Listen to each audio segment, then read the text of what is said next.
Hello বন্ধুরা, সবাই কেমন আছো? আমি আবার আজকে নিয়ে আসলাম একটা ছোট্ট ব্লগ।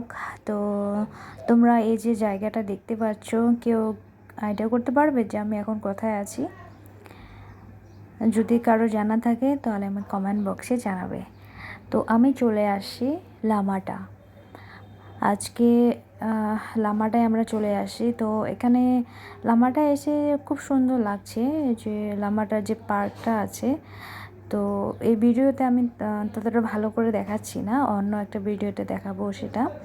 আজকে শুধু এমনি একটু দেখাচ্ছি। কিন্তু সত্যি বলতে এখানে এসে খুব ভালো লাগলো, প্রকৃতির যে সৌন্দর্য পাহাড়ের, সত্যিই খুব সুন্দর। তো তোমরা যারা যারা লামাটায় আসো আমাকে কমেন্ট করে জানাও, আর যারা যারা আসোনি তারাও জানাও। তো যারা যারা আসোনি আমি অবশ্যই বলবো তোমরা একবার অবশ্যই লামাটা এসে ঘুরে যাও, এসে দেখবা মনটা খুব ভরে যাবে। এখানকার মানে রিলস বানানোর জন্য, ফটোশ্যুট করার মতো অনেক সুন্দর সুন্দর জায়গা আছে। তো আমরা সেদিন বেশি ঘুরতে পারিনি, হালকা হালকা বৃষ্টি পড়ছিল, তাই অল্প ঘুরে চলে আসছি। তো চলো, টাটা বাই বাই, আজকে এটুকুই থাক, কালকে আবার দেখা হবে।